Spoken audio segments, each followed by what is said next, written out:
La luz del amanecer en la habitación del hospital era tan pálida, casi fantasmagórica. Recuerdo cómo se filtraba por la ventana, tiñendo de un suave oro viejo el rostro de Ana, dormida en la silla junto a la cama. Afuera, Madrid apenas empezaba a despertar, un murmullo lejano de coches y gente que ponía en marcha su día. Pero para mí, el mundo entero se había reducido a esta pequeña burbuja, a la calidez de Irene contra mi pecho. Era tan pequeña, tan segura, tan completamente ella misma. Había llegado 3 días antes de lo esperado, como si desde dentro hubiera decidido que el momento era el correcto. Y la verdad, lo era. Todo el peso de aquel último año, de mi vida anterior, se asentaba ahora en algo que ya no tenía aristas, que era suave y cálido y real. Me trajo a la memoria, de repente, la noche de la gala en la Hacienda Vargas, en las afueras de Sevilla. Uf, Sevilla. Siempre me pareció un lugar donde la fachada lo era todo. Y aquella hacienda era el epítome de eso. El salón de baile, con esos techos de más de 12 metros pintados con nubes de pan de oro. Las escaleras dobles de mármol que se curvaban hacia el suelo como brazos extendidos. Y esa araña de cristal, tan enorme y brillante que transformaba cada rostro en algo casi irreal. Era un espacio diseñado para empequeñecerte, para recordarte tu lugar. Y yo, María Arden de Vargas, con 5 meses de embarazo, haciendo un esfuerzo sobrehumano para ser discreta, para no destacar ni por mi confianza ni por mi vulnerabilidad. Llevaba un vestido azul noche de seda que había cosido yo misma durante esas noches tranquilas en las que Carlos llegaba tarde, distraído, el olor a su perfume ajeno aún impregnado en su traje. Había guardado ese retal de tela durante años, desde mis tiempos en el Instituto de Diseño de Salamanca, para algo que realmente valiera la pena. Esa noche pensé que sí, que valía la pena. Los pliegues a mano en los hombros, el corpiño estructurado para mi nueva figura sin ocultarla, y el dobladillo, que se arrastraba un poco por el suelo, me gustaba, me hacía sentir como si estuviera flotando en agua en lugar de pisar el frío mármol. En algún momento, esa noche pareció un buen motivo para usarlo. Carlos estaba al otro lado de la sala, junto a la mesa del champán. Impecable, magnético, con ese control absoluto del espacio que siempre exhibía. Su traje de carbón, hecho a medida, parecía una segunda piel, más cara, más inalcanzable. Cuando llegamos me dedicó una sonrisa rápida, ausente, la que le dabas al aparcacoches o al portero. Luego apareció José Roldán con 3 inversores, y Carlos se giró por completo, y así se quedó durante casi 2 horas. Yo me moví por la fiesta con la cautela que había aprendido en 3 años de matrimonio, saludando con calidez, comentando las piezas de la subasta con un interés genuino, o al menos eso intentaba, rellenando mi vaso de agua con gas y sonriendo a la esposa de un político jubilado que me contó, durante 20 minutos interminables, los detalles de un crucero por las Maldivas que me importaba un bledo. Pero la escuché. Siempre he sabido escuchar bien. Viviana Santos llegó a las 9. No la vi al instante, pero percibí un cambio sutil en el ambiente. Un leve aumento en el murmullo general, un giro de cabezas, como cuando algo brillante y peligroso entra en una habitación y todos, sin saber por qué, ajustan su atención. Viviana llevaba un vestido de seda cobriza, sin espalda, con una raja que exigía una confianza que la mayoría de las mujeres tardábamos años en cultivar. Modelo convertida en embajadora de marca, luego en socialité, y lo llevaba todo a la vez, sin esfuerzo aparente. Su presencia era de esas que hacían que las demás mujeres se sintieran como meras sugerencias. Lo que pasó después fue tan insignificante, tan pequeño. Por eso fue tan devastador. Caminaba hacia Carlos, con la intención de unirme a su grupo, cuando escuché la voz de Viviana, cálida, pero con una facilidad para proyectarse que la hacía flotar sobre las cabezas de los invitados cercanos. Estaba gesticulando suavemente hacia mi vestido, riendo con ese sonido que evoca el agua, deslizándose sobre el cristal. Lo hizo ella. ¿Es hecho a mano? Carlos, dime que tu esposa no ha venido a tu gala con algo que se ha cosido ella misma. Eso es, o increíblemente valiente, o increíblemente despistado, y sinceramente no puedo decidirme. El grupo cercano cayó en ese silencio tan particular de la gente que disfruta de una incomodidad que no es la suya. Me detuve. Me quedé muy quieta y miré a mi marido. Carlos miró mi vestido, luego la expresión divertida y expectante de Viviana, luego la habitación, a los invitados observando, a José Roldán, que pretendía estudiar su copa de champán con enorme concentración. No dijo nada en mi defensa. Se rió. Una risa suave y corta, la risa de un hombre que elige el camino fácil. María siempre ha tenido su propio estilo, dijo con ligereza, y volvió a su conversación. 8 palabras. Le costaron todo, aunque no lo entendería hasta meses después. ¿Qué hubierais hecho vosotras? ¿Os habríais quedado ahí, sintiendo cómo se desmoronaba todo a vuestro alrededor? Yo no. Me di la vuelta y caminé hacia la terraza del jardín, al otro extremo del salón. Caminé despacio, no porque estuviera tranquila, sino porque había aprendido hacía mucho tiempo que la forma en que abandonas una habitación es casi tan importante como la razón por la que lo haces. El aire fresco de la noche, con el olor a jazmín nocturno y a lluvia lejana, me envolvió. Apreté las manos contra la barandilla de piedra y miré el jardín iluminado por las linternas colgando de los viejos olivos. Más allá del seto, la ciudad parpadeaba, indiferente y viva. Ana apareció a los 2 minutos. Era una de las muchas razones por las que la quería. No preguntó qué había pasado. Simplemente se puso a mi lado y dejó que el silencio fuera lo que tenía que ser. Después de un largo momento, dije, se rió. Ana permaneció en silencio. Se rió y luego siguió hablando, como si yo fuera algo ligeramente vergonzoso que había aprendido a manejar. Me llevé la mano al vientre, donde la bebé se movió y se acomodó. Hice este vestido para esta noche. Le dediqué 4 tardes. Pensé que era precioso. Es precioso, dijo Ana, y en su voz había algo más duro que simple consuelo. Es convicción. Miré el azul noche de la seda, el pliegue que había moldeado con mis propias manos, el dobladillo que se deslizaba a mis pies como el agua. Pensé en el retal de tela que había guardado para algo digno. Pensé en cómo había sonado la risa de Carlos en una habitación llena de gente que lo había escuchado todo. Algo se movió dentro de mí, y no era dolor. Era lo opuesto al dolor. Era la sensación de que una puerta se cerraba en una habitación y la abrumadora conciencia de todas las otras habitaciones que existían más allá. Me voy a casa, dije. Bien, dijo Ana, y mañana voy a empezar a construir algo que no tenga nada que ver con él. Ana me miró. ¿Qué tipo de algo? Miré la ciudad, las luces que se extendían hasta el horizonte, el cielo oscuro sobre ellas, donde las estrellas apenas eran visibles a través del resplandor de 10 millones de vidas que se vivían simultáneamente en todas direcciones. Algo que sea enteramente mío, dije. No me despedí de nadie. Recogí mi abrigo del vestíbulo, pasé por delante de las risas, de la luz de la araña, de la seda cobriza de Viviana Santos, y salí de la Hacienda Vargas a la fresca noche de octubre. Detrás de mí, Carlos levantó su copa por un brindis que yo ya no escucharía, y en algún lugar entre los escalones de mármol y el coche que me esperaba, una mujer que había estado en silencio durante demasiado tiempo tomó una decisión que le costaría a un hombre multimillonario todo lo que había dado por sentado. Aquí tengo que hacer una pequeña pausa, ¿verdad? Es que la situación con Carlos, con Viviana, con la hacienda, era todo tan ridículo. Quiero decir, piénsalo. Un hombre que presume de ser tan perspicaz, tan de mundo, y no es capaz de ver lo que tiene delante, lo que construye su propia mujer. En mi barrio, en Madrid, donde las panaderías abren antes que el sol, diríamos que estaba completamente ciego.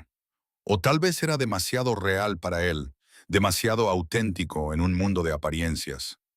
No lo sé, realmente no sé cómo pude aguantar tanto, pero supongo que uno se acostumbra a la invisibilidad cuando es constante. En fin, volvamos a la historia. El piso que conservaba para mi trabajo de diseño era pequeño, en la tercera planta de un edificio en la calle Grulla, en ese tipo de barrio de Madrid donde a nadie le importa quién sea tu marido. Lo había alquilado 2 años después de casarme, diciéndole a Carlos que era para almacenamiento, lo cual era técnicamente cierto, porque allí guardaba todo lo que más me importaba: mis cuadernos de bocetos, mis muestras de tela, mis viejos maniquíes del instituto y la versión de mí misma que había ido guardando y plegando cada año para dejar espacio a su vida. Fui allí la mañana después de la gala.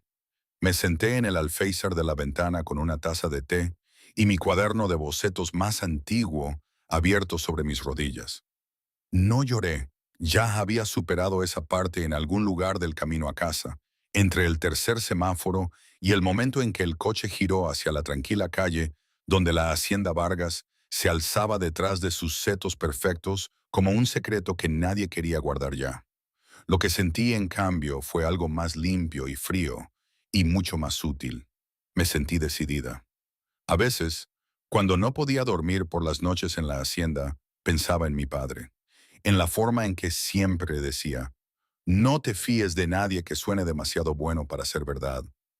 Se refería a los vendedores del mercado, a sus cantos de sirena, pero ahora lo entendía de otra manera. La hacienda, las promesas de un futuro brillante, todo sonaba demasiado perfecto, y lo perfecto no existe. Eso lo había aprendido a base de golpes. Boceté durante 3 horas sin parar. Las ideas surgieron rápidamente, como siempre lo hacían cuando dejaba de intentar controlarlas y simplemente las permitía llegar. Vestidos con siluetas honestas, vestidos de diario con bolsillos lo suficientemente profundos para ser realmente útiles. Prendas de maternidad que no se disculpaban por el cuerpo que las llevaba, sino que celebraban la redondez y el peso y ese tipo particular de belleza que pertenece enteramente a una mujer en medio de su propia transformación. Llené 12 páginas antes del mediodía y luego caminé hasta el proveedor de telas en la Avenida del Sol y pasé la tarde deslizando mis manos por rollos de tela hasta que encontré las que se sentían adecuadas. Compré lino gris paloma, algodón suave color óxido, jersey de seda marfil que se estiraba y mantenía su forma sin deformarse. Me llevé todo a la calle Grulla yo misma y lo organicé de la manera en que siempre había trabajado mejor. Tela fijada en el gran tablero de corcho de la pared este, bocetos pegados junto a cada muestra, la máquina de coser colocada cerca de la ventana donde la luz de la mañana caería sobre la aguja en el ángulo exacto. Ana vino el jueves con sopa y opiniones contundentes. Se paró en medio del piso y giró lentamente, observando las piezas terminadas colgadas del perchero portátil, las muestras fijadas en el tablero, los nuevos bocetos extendidos por la mesa de trabajo. Su expresión pasó por varias fases antes de asentarse en algo que parecía asombro. María, dijo, estas no son piezas de aficionada. Lo sé, dije. Esto es una colección. También lo sé, me contestó. Ana señaló un vestido cruzado color óxido con una cintura suavemente estructurada que funcionaba de maravilla sobre el vientre. Este me hizo sentir algo, y ni siquiera estoy embarazada. ¿Cómo es posible? Sonreí por primera vez en días, porque en realidad no se trata del embarazo, se trata de la transición. Cualquier mujer que esté en medio de convertirse en algo diferente puede llevar ese vestido y sentir que la transformación es intencional, que está sucediendo a propósito. Ana me miró fijamente por un momento. ¿Necesitas vender esto? No estoy lista. Estás absolutamente lista. Llevas 7 años lista y has estado esperando el permiso de un hombre que no tiene la autoridad para dártelo. Ana se sentó frente a mí con la energía directa de alguien que llevaba mucho tiempo esperando tener esta conversación. Hay un evento de mercado en la calle San Lorenzo, en un barrio de Barcelona, el próximo mes. Diseñadores independientes. 300 personas asistieron el año pasado. Buena gente, gente de prensa, mujeres que realmente compran lo que les gusta. Puedo conseguirte una mesa. Miré el vestido color óxido, la blusa marfil azulado que captaba la luz de la ventana y parecía casi respirar. El viejo miedo me invadió como un reloj. Lo reconocí por su voz, que sonaba exactamente como la risa que Carlos había soltado en una habitación llena de gente que había oído cada palabra. Una mesa, dije, pequeña, sin expectativas. Perfecto, dijo Ana, que había esperado mi sí desde el principio. Las semanas siguientes las pasé construyendo la colección con una concentración que me sorprendió incluso a mí misma. La llamé Renacer porque se sentía verdad, porque describía exactamente para qué era la ropa. Mujeres en medio de la transición de una versión de su vida a otra. Hice 14 piezas en total, cada una de ellas terminada a mano en las costuras, cada una con bolsillos, cada una diseñada para que la mujer que la llevara se sintiera como si se hubiera elegido a sí misma deliberadamente. No se lo dije a Carlos. No habría sido cruel al respecto, lo que en cierto modo habría sido más fácil. Habría sido condescendiente, lo que era mucho peor. Lo habría reducido a algo cómodo en su entendimiento. Un proyecto, un pasatiempo, algo que María estaba haciendo para mantenerse ocupada mientras su cuerpo hacía el trabajo real de gestar a su hijo. No me interesaba ver cómo eso le pasaba a algo que había construido con todo mi corazón. Carlos, por su parte, estaba presente de la misma manera que lo está un mueble caro. Ocupaba espacio. Generaba un cierto tipo de calidez que no llegaba a nada vivo. La mayoría de las tardes llegaba a casa, comía lo que la señora de la limpieza había dejado en el cajón caliente, revisaba su teléfono en la encimera de la cocina y me preguntaba cómo me sentía con el tono de un hombre que esperaba una de dos respuestas aceptables y no estaba preparado para recibir ninguna otra. Le daba una de las dos respuestas aceptables cada vez. Era más simple. Estaba construyendo algo y no necesitaba que él me distrajera mientras lo hacía. La feria de la calle San Lorenzo se celebró un sábado soleado a finales de noviembre. Carpas blancas alineadas en el paseo peatonal, el olor a café tostado y pan fresco flotando desde los puestos del otro extremo. Ana había llegado una hora antes para ayudarme a montar, cubriendo cuidadosamente el perchero y colocando el pequeño cartel escrito a mano que decía Renacer Atelier, con mis propias y cuidadosas letras. A las 11 de la mañana la mesa tenía una afluencia constante. Las mujeres se detenían y tocaban la tela con la reverencia instintiva de las personas que reconocen la calidad sin necesidad de que les digan qué es. A la 1 de la tarde se habían vendido 9 piezas y yo había recogido más de 50 contactos de mujeres que preguntaban cuándo habría más. Estaba doblando una blusa de seda marfil que ya había vendido cuando una mujer de unos 60 años se detuvo frente al perchero y se quedó muy quieta. Tenía el cabello plateado y un aire pausado, con la autoridad silenciosa de alguien que había pasado décadas en habitaciones donde el buen gusto era la única moneda que importaba. No llevaba joyas, excepto una sencilla pulsera de oro martillado en su muñeca izquierda. Y miró mi trabajo de la misma manera que miras algo que te ha sorprendido hasta la honestidad. ¿Quién hizo esto? No fue una pregunta, más bien una afirmación. Yo, dije. La mujer me miró. Señora Elena Herrera, dirigí la sección editorial de la revista El Atelier durante 22 años antes de jubilarme. Extendió la mano y levantó la manga del vestido cruzado color óxido, examinando la costura interior con la atención concentrada de alguien que había pasado 2 décadas sabiendo exactamente cómo era una buena confección. ¿Dónde se formó? En el Instituto de Diseño de Salamanca, dije. Y luego, porque era la respuesta más sincera, aunque me aparté del trabajo durante varios años. ¿Cuántos años? 7. La señora Elena dejó la manga con cuidado. 7 años. Y vuelve con esto. Eso es o una habilidad natural extraordinaria o un dolor extraordinario puesto a trabajar. Hizo una pausa. En mi experiencia, rara vez es solo una de esas cosas. Tomó una de mis pequeñas tarjetas del borde de la mesa y la sostuvo entre 2 dedos. Escribo una carta trimestral sobre diseño independiente. Llega a unos 40,000 lectores, la mayoría de ellos en la industria. Me gustaría presentar a Renacer Atelier en el próximo número, si está dispuesta. Sentí algo caer por mi pecho como una piedra en agua tranquila, enviando ondas hacia afuera en todas direcciones. Sí, dije, estoy dispuesta. Esa tarde volví a casa con el perchero vacío en la parte trasera del coche y Ana riendo a mi lado por algo que ya no necesitaba explicación. Cuando llegué a la hacienda, Carlos estaba en su estudio con la puerta cerrada y la luz encendida debajo de ella. No llamé. Caminé mentalmente hasta el piso de la calle Grulla, me senté en mi escritorio y comencé a bocetar la siguiente colección, antes incluso de quitarme el abrigo. Había dejado de esperar a ser vista. Había empezado a construir lo que quería que la gente mirara en su lugar. El reportaje se publicó un lunes a principios de enero, la misma semana en que nació mi hija. No había planeado los tiempos. La bebé llegó 3 días antes, silenciosa y segura, de una manera que me pareció completamente característica de alguien que había estado escuchando todo desde dentro, y simplemente había decidido que el momento era el correcto. La tuve en brazos a la pálida luz de la mañana de la habitación del hospital, con Ana dormida en la silla junto a la cama y la ciudad empezando su ruido afuera de la ventana.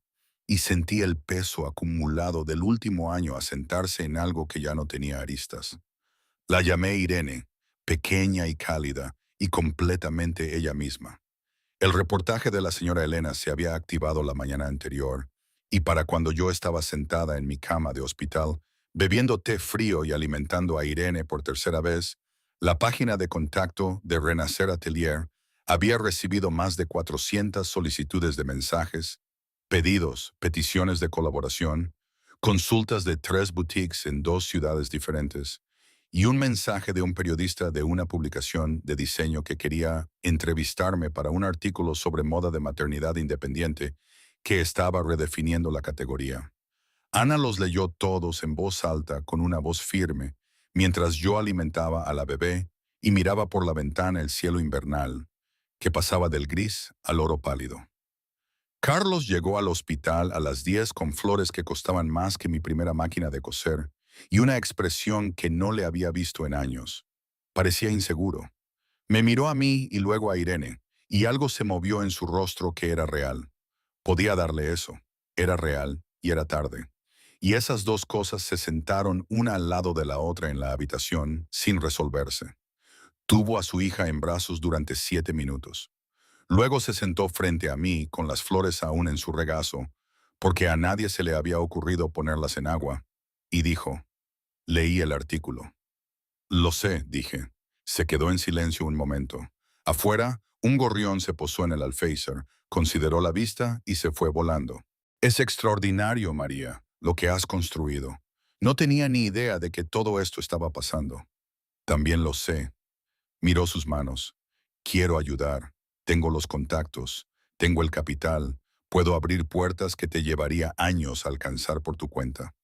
Déjame hacer algo útil. Le miré durante un largo rato, a ese rostro que una vez había amado sin reservas, al hombre que se había reído en una habitación llena de gente en lugar de ponerse a mi lado, a la persona que había pasado 3 años eligiendo lentamente todo y a todos, excepto la vida que tenía justo delante. No necesito las puertas, dije simplemente. Yo construí las mías. Lo que no dije, por proyección, porque no necesitaba ser dicho, fue que 2 días antes de que Irene naciera, me había reunido con un abogado de familia en una tranquila oficina en la planta 14 de un edificio en el centro de Madrid.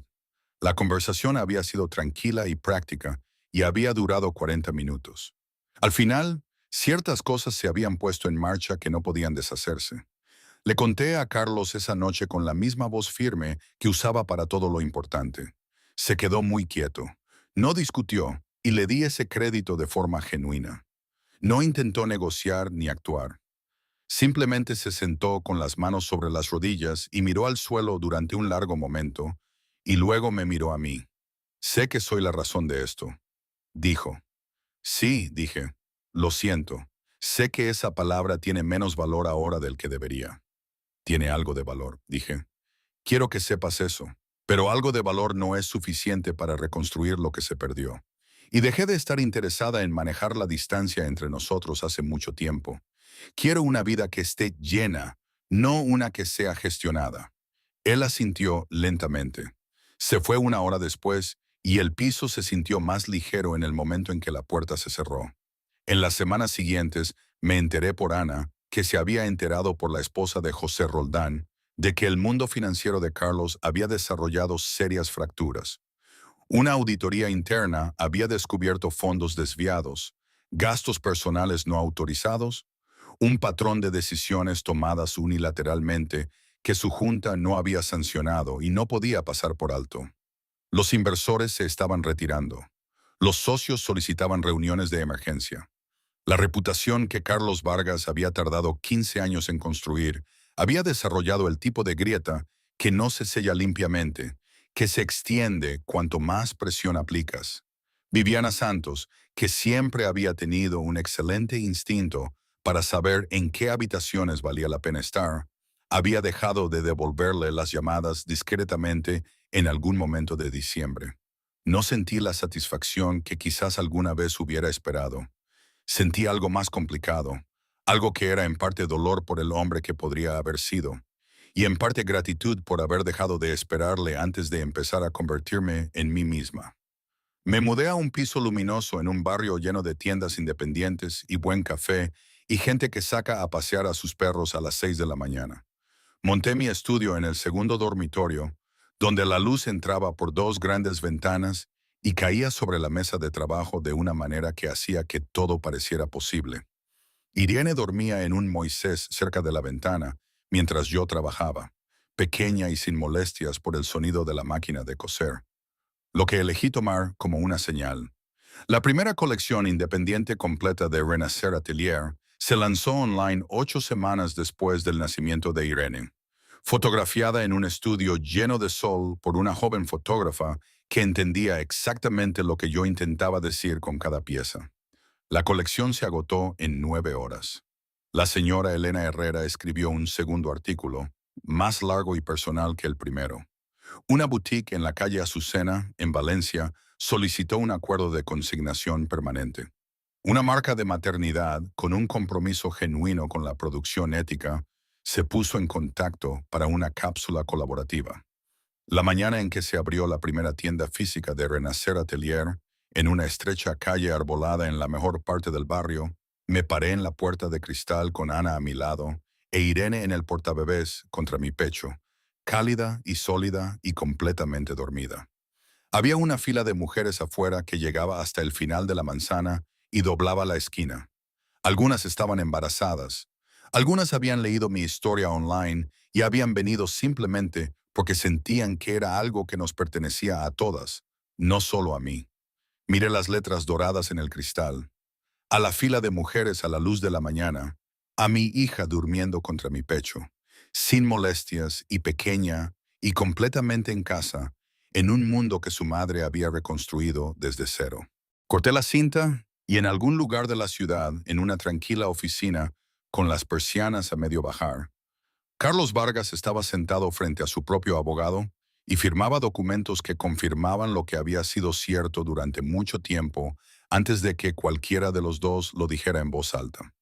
Dejó el bolígrafo y miró por la ventana la mañana de invierno, una ciudad que seguía su vida con completa indiferencia a su arrepentimiento.